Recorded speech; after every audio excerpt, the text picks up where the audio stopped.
Patrick Graham lays down the new defensive blueprint. Something is brewing in Las Vegas. The Raiders are wrapping up OTAs, and the signs are impossible to ignore. Change is coming on defense, and at the heart of that change is Patrick Graham.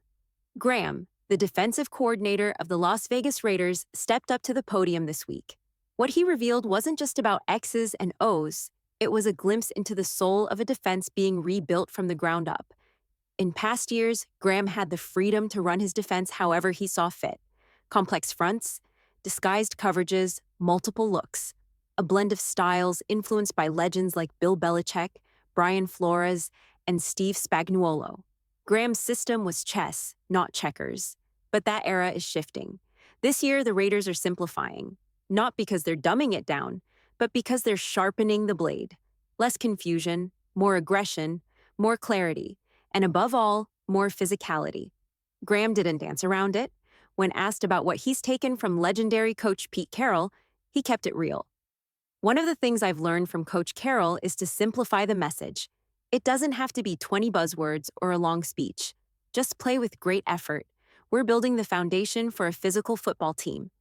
That says it all. The Raiders are embracing a cover 3 heavy system, and you don't have to read between the lines to see it. The offseason moves, the draft picks, the players running with the first team. Everything points to this shift. It's a return to a style that demands toughness, discipline, and clarity. A style that thrives when every player knows his role and plays it with fury. It's a throwback to the Gus Bradley era in some ways, when players like Divine Diablo, a converted safety-turned linebacker, were brought in to fit a specific mold. When rookie Trevin Mohrig was asked to play as a deep post safety in a single high look, limited in role, but defined in purpose. But unlike then, this version under Graham isn't about restriction. It's about focus. Gone are the days of overloaded playbooks and unnecessary complexity. Raiders fans remember the chaos of the Paul Guenther era, countless defensive calls that led to more confusion than cohesion. One former linebacker even recalled a third down package with 80 different calls. It was a mess. Graham isn't repeating that mistake. He acknowledged he's traditionally leaned on a deep and diverse playbook. But now, that's changing.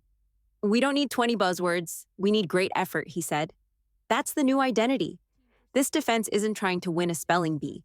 It's trying to hit you in the mouth. Yes, it'll be cover 3 at its core. But don't expect it to be one-dimensional. Like Dan Quinn's defenses, there'll still be cover 2, cover 6, and situational adjustments. But the foundation is clear. Simplify the calls, streamline the scheme, and unleash maximum effort. This is the next chapter for the Raiders' defense, and it starts with discipline. It starts with violence. It starts with Patrick Graham lighting the fuse. The question now is simple. Will the Raiders finally build a defense that matches their legacy? Because this time, there's no hiding behind complexity. No excuses, just effort, just execution, just football, the way it's meant to be played. Patrick Graham's vision becomes reality. The Raiders aren't just talking about change, they're living it. Patrick Graham has made one thing crystal clear. This defense will force offenses to earn every single yard. It's not just about shifting to a cover 3 system, it's about building a mindset, a philosophy. Even when it looks like cover 2, expect movement. Safeties rotating, disguising the post coverage, shifting into that familiar single high look. It might look like one thing, but it will be something else. And that's exactly how Graham wants it. But beneath all the disguises and rotations, there's a clear foundation being laid. This team is committing to a physical, no-shortcut style of football. Graham didn't just talk about scheme, he talked about intent. We want to make sure the offense has to earn it. No easy plays, take away the seams, eliminate the posts, stop the run on the edges. That's textbook cover 3 mentality. To beat a cover 3, offenses look for seam routes, post routes, deep corners, those soft spots between zones. But Graham is already planning to seal those cracks shut. He's challenging his defense to erase the easy throws, to shrink the field, to fight for every inch. And that means commitment from everyone, especially up front and at linebacker. In a cover 3, you often load the box with 8 defenders. That's how you stop outside runs. That's how you control the edge. You set the tone early and force offenses into uncomfortable situations. Picture this: 2 receivers lined up on one side. The slot corner drops into his hook zone, shading outside.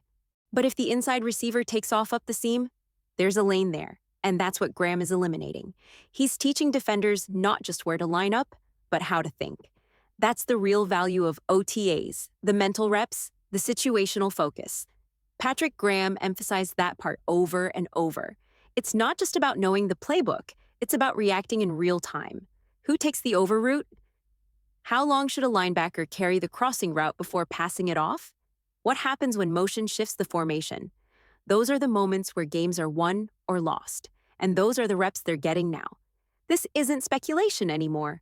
The Raiders are installing a system rooted in PeteCarroll's defensive DNA, fast, physical, disciplined, and while Carroll's long-term role is still taking shape, his fingerprints are already all over this defense.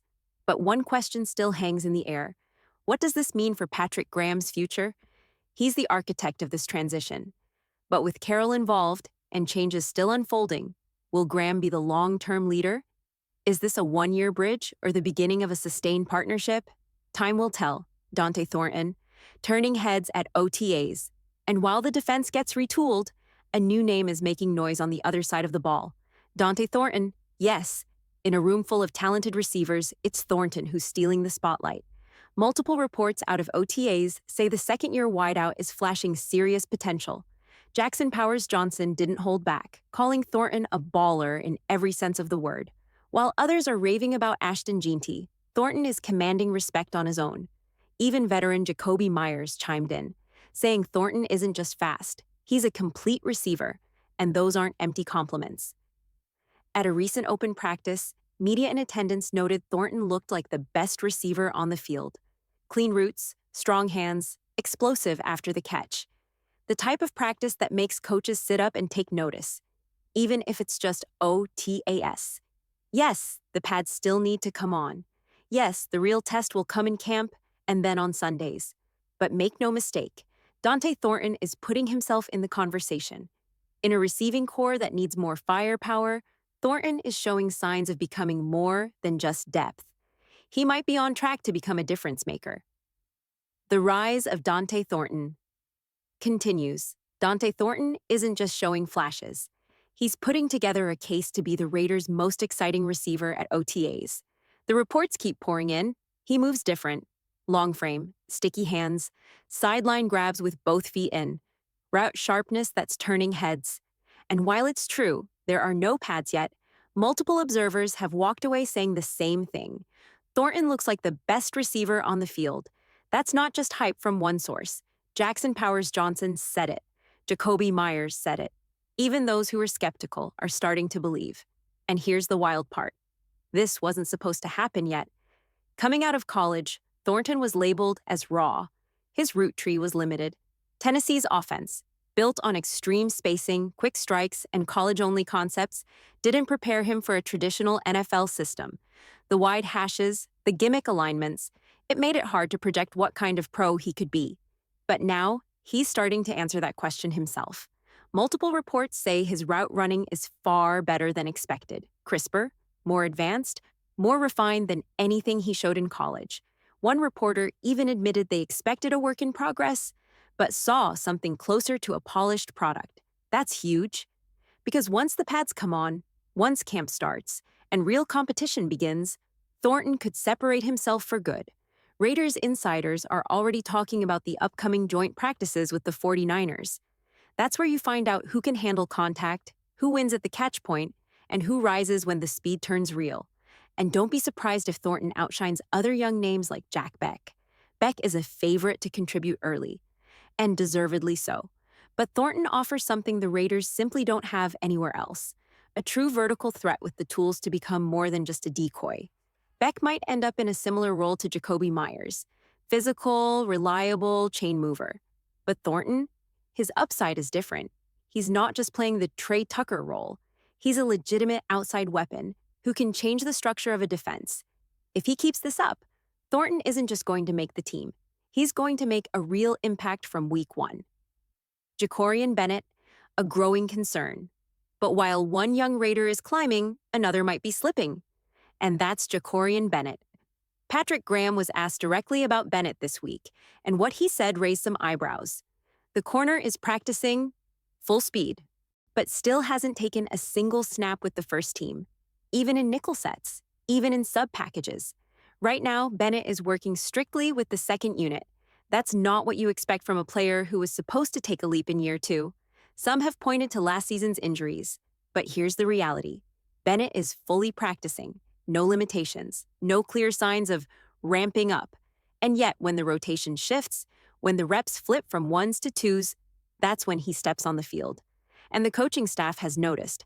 Patrick Graham's words, though carefully chosen, gave us some insight. The speed's still there. You can see the physical part coming back. But he's still a young player, not even a full season's worth of snaps yet. He just needs to keep improving. It wasn't a benching, it wasn't harsh, but it also wasn't a vote of confidence. Graham acknowledged the raw tools, speed, toughness, upside. But he also made it clear, Bennett hasn't earned a starting role yet. And in the NFL, that's never a good sign. Cornerback is a position built on trust, and trust is earned through consistency, recognizing route stems, understanding leverage, reading offensive formations. That's what separates guys who start from guys who rotate in. If Bennett doesn't turn the corner soon, the Raiders could look elsewhere to fill those outside reps. Because while youth is important, so is execution. And if Bennett doesn't bring both, he might find himself buried behind veterans. Or worse, fighting for a roster spot. Can Jakorian Bennett be trusted? Patrick Graham's comments about Jakorian Bennett weren't hostile, but they weren't exactly encouraging either. When asked about Bennett, Graham danced around the term injury history, but ultimately said it. He mentioned how Bennett hasn't played a full NFL season, and that was the real concern. Not speed, not talent, durability. And in the NFL, that matters more than anything. Teams don't want the best corner for 8 games. They want a reliable one for 17. It's easy to see why the coaching staff is hesitant. Bennett started most of last season before getting hurt in Week 11. He missed the rest of the year. And now, the question isn't just, can he cover? It's, can he stay on the field? The truth is brutal. Teams will take the 10th best corner who plays every week over a top-tier talent who misses half the season. Because once you're gone, the drop-off is steep and costly. Week 16 rolls around, playoff chances on the line, and suddenly your starting corner is on the sideline again. That's how games and seasons get lost. For Bennett, the path forward is simple. He has to prove he can be consistent. The Raiders need to know they can count on him week in and week out. The tools are there. The speed is obvious. Even Graham acknowledged that Bennett is physically gifted and improving in the mental part of the game. Reading routes, anticipating formations, understanding offensive structure. But physical traits only get you so far. Until Bennett puts together a full season, he's just a question mark with potential. And the Raiders can't build their secondary on potential alone. A closer look. Genty's wheel route. Now let's talk scheme, specifically a play the Raiders have been working on that could quietly become one of their deadliest concepts. The player in focus? Ashton Jeanty. The play starts simple. Shotgun formation. Geno Smith takes the snap and immediately rolls to his right. Standard action, until you realize what's happening behind him. While the defense shifts right with the quarterback's rollout, Jeanty leaks out to the left, then wheels upfield. It's a perfectly timed misdirection route. What looks like a dump-off or flat release turns into a deep wheel route, designed to exploit man coverage and punish safeties who get too aggressive. If the defense is in cover 1, the middle safety's eyes are going to track the quarterback's movement to the right. His hips open, vision locked to the right side of the field. Meanwhile, Jeanty is slipping away, untouched, unnoticed. Now imagine being the linebacker covering him. You're in man coverage, trailing him across the formation. You see the quarterback rolling one way, and your instincts tell you to peek at the backfield. That split-second glance is all it takes. Jeanty turns upfield. You're a step behind. It's over. This is more than just a gadget play. It's a setup the Raiders have been drilling in practice. Other players have been seen running it too, which tells us this concept is part of the playbook. And it's not just for show. It's a shot play, one that could easily turn into a 30-yard gain or even a touchdown once it hits live action. If you're looking for signs that Luke Getsy's offense is adding wrinkles the Raiders didn't have last season, this is one of them. It's misdirection with a purpose, movement with a trap. And Jeanty, with his speed and hands, is the perfect chess piece to finish it. Video breakdown, rip move technique. Let's wrap this up with some trench talk and focus on something that separates the good from the average on the defensive line: the rip move. The Raiders ran a drill recently focused on shedding blocks and immediately following with a rip. Simple drill on the surface, but there's real technique involved. Not every lineman in this group has it down. Start with Zach Carter, number 93. His rip? Not effective. The move is slow, mechanical, and doesn't accomplish its purpose, breaking contact with the offensive lineman. That's what the rip is for. It's not just motion. It's a counter to hand placement, designed to clear the block and create a path to the quarterback or ball carrier. If it's not explosive and violent, it's useless. Compare that to Max Crosby in the first clip. Even though it's not his cleanest rep, Max gets it. The second he sheds, he throws that arm through. One fluid motion. That's what makes his version of the rip quick, functional, and violent. Then there's number 95, Nesta Jade Silvera. Better execution. Bigger frame, but moves well. That's a proper rip. Tight, low, with force. You can see he's been coached and understands the mechanics. He's not just going through the motions. There's intent behind the move. Now look at Malcolm Kunsey. He's not even a rip guy by trade, he's a dipper. Kunsey beats tackles by lowering his pad level, dropping hands, and bending the edge. But even here, you can see his rip is clean, quick and smooth. For a speed rusher who usually works outside leverage, that's a nice complementary move. That matters when teams adjust and start cutting off your first option. Tank Booker also showed some flash. His rip is high and aggressive. Arms come through like he's punching the air. He's a guy with the physical profile to make it work. The standout, though? Not on the Raiders. Kobe Turner, defensive tackle for the Steelers. If you want to see textbook rip technique, watch his film. The move is compact, powerful, and perfectly timed. If there's a clinic on the rip move, Turner's tape should be the first thing they show. Worth finding clips of him online, because this is the kind of move that shows up on Sundays when it matters. Back to Vegas. Tonka Hemingway, number 97, had a decent rep. He's long, has great reach, and shows flashes of explosiveness. That's something to build on. But then there's Jonah Laulu, number 96, and his rip attempt is one of the worst reps in the session. It's slow, uncoordinated, and doesn't break anything. When your rip move has no force or direction, you're just wasting time. He repeated it, but there was no improvement. And this isn't just about this one rep. You can see the difference between linemen who understand leverage and timing and those who are still trying to figure it out. That brings us to Tyree Wilson, or rather the absence of him in this video. The clip cuts before we get to see him. That's unfortunate because Wilson's hands have been a known issue. He's raw, powerful, yes, but still developing in hand usage and pass rush counters. A guy with upside, but he's got a long way to go if he wants to be more than just a bull rusher. Here's the bottom line. In the trenches, details matter.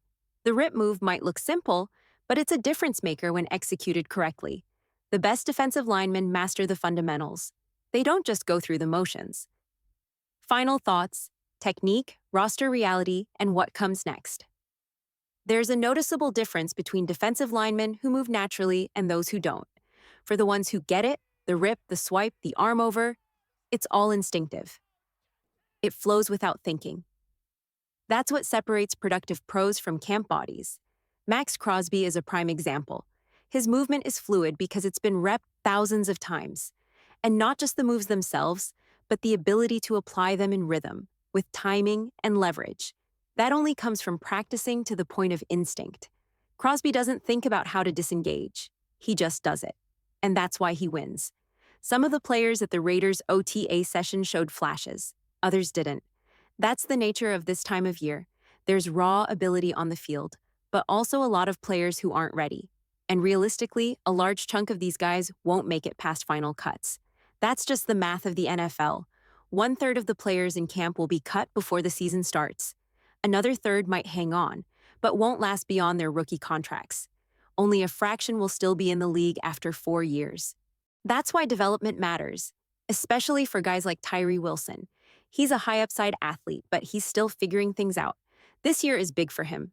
His tools are undeniable, but if he can't refine his technique, especially his hands, he won't reach that next tier. As for the current state of the roster, the Raiders are in decent shape health-wise heading into mandatory minicamp, which is scheduled for next week. Christian Wilkins and Adam Butler haven't been practicing, Wilkins, in particular, hasn't been spotted. Hopefully, nothing serious. If he needs surgery, that could change things up front. For now, it's about development, execution, and refining the basics. There's talent in the defensive line room, but training camp will separate the real contributors from the placeholders.